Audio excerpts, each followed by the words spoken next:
Network ಸಹಾಯ ಸಿಗುತ್ತೆ ನಿಮಗೆ. ಫೋನ್ ನೆಟ್ವರ್ಕ್ ಇದೆ, IMEI ನಂಬರ್ಗಳಿವೆ.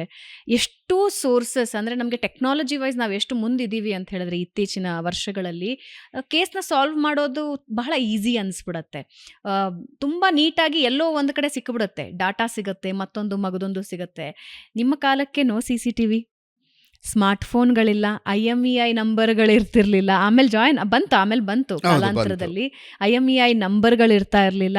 ಹೆಂಗ್ ಸಾಲ್ವ್ ಮಾಡ್ತಿದ್ರಿ ಕೇಸ್ಗಳನ್ನ? ಆವಾಗ ತುಂಬ ಹ್ಯೂಮನ್ ಇಂಟೆಲಿಜೆನ್ಸ್ ಇರ್ತಿತ್ತಾಗ. ಆವಾಗ ನಮಗಿದೇನು ಇರಲೇ ಇಲ್ವಲ್ಲ, ಆಪ್ಷನ್ಸೇ ಇಲ್ಲ ಆಗ.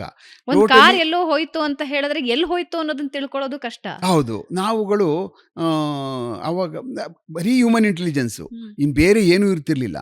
ಆಮೇಲೆ ಮನುಷ್ಯ ಏನಾದರೂ ಕ್ರಿಯೆ ಮಾಡ್ತಾ ಇದ್ದಾನೆ, ಏನೋ ನಡೀತಿದೆ ಅಂದಾಗ ಇನ್ನೊಬ್ಬರಿಗೆ ಅದು ಗೊತ್ತೇ ಇರುತ್ತೆ ಅನ್ನುವಂಥ ಪಾಲಿಸಿ. ಅಂತ ಅಂದರೆ ಅದು ನಮಗದು ಗೊತ್ತಿರುತ್ತೆ. ಇವ್ರು ಹೋಗಿದ್ದಾರೆ ಅಂದರೆ ಇವ್ರು ಬೇರೆಯವ್ರು ಯಾರೋ ಸಪೋರ್ಟ್ ಮಾಡಬೇಕು, ಬೇರೆಯವ್ರಿಗಂತೂ 100ಕ್ಕೆ 100ರಷ್ಟು ಗೊತ್ತೇ ಇರುತ್ತೆ ಎಲ್ಲಿಗೆ ಹೋಗಿರ್ತಾರೆ, ಏನಕ್ಕೆ ಹೋಗಿರ್ತಾರೆ ಅವರು ಅಂತ ಅನ್ನುವಂಥದ್ದನ್ನ ಪತ್ತೆ ಮಾಡುವಂಥದ್ದು ಒಂದು ಚಾಲೆಂಜ್ ಇರ್ತಿತ್ತು. ಅವಾಗ ನಾವು ಪತ್ತೆ ಮಾಡಿಬಿಡ್ತಿದ್ವಿ, ತೊಂದರೆ ಏನಿರ್ತಿರ್ಲಿಲ್ಲ.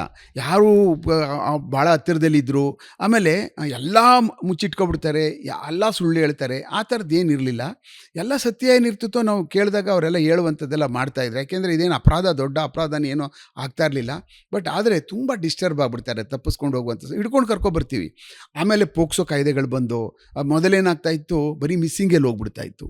ಆ ಮಿಸ್ಸಿಂಗ್ ಕೇಸ್ಗಳೇನಾಗ್ತಾ ಇತ್ತು, ಎಷ್ಟೋ ಕೇಸ್ಗಳಲ್ಲಿ ಹೋದಾಗ ಅಲ್ಲೇ ಎಲ್ಲೋ ಸತ್ತೋಗ್ಬಿಡೋದು, ಎಲ್ಲೋ ಯಾವುದೋ ಏರಿಯಾಗಳಲ್ಲಿ ಹೋಗಿ ಕರ್ಕೊಂಡೋಗಿರ್ತಾರೆ, ಇವ್ರು ಯಾರೋ ಹೋಗಿರ್ತಾರೆ, ಆಮೇಲೆ ಅಲ್ಲೇ ಎಲ್ಲೋ ಮರ್ಡರ್ ಆಗಿಬಿಟ್ಟಿರುತ್ತೆ. ಆ ಕೇಸ್ ಫೈಲ್ಗಳು ಹಂಗಂಗೆ ಉಳ್ಕೊಬಿಟ್ಟಿರ್ತವೆ, ಗೊತ್ತೇ ಆಗಲ್ಲ.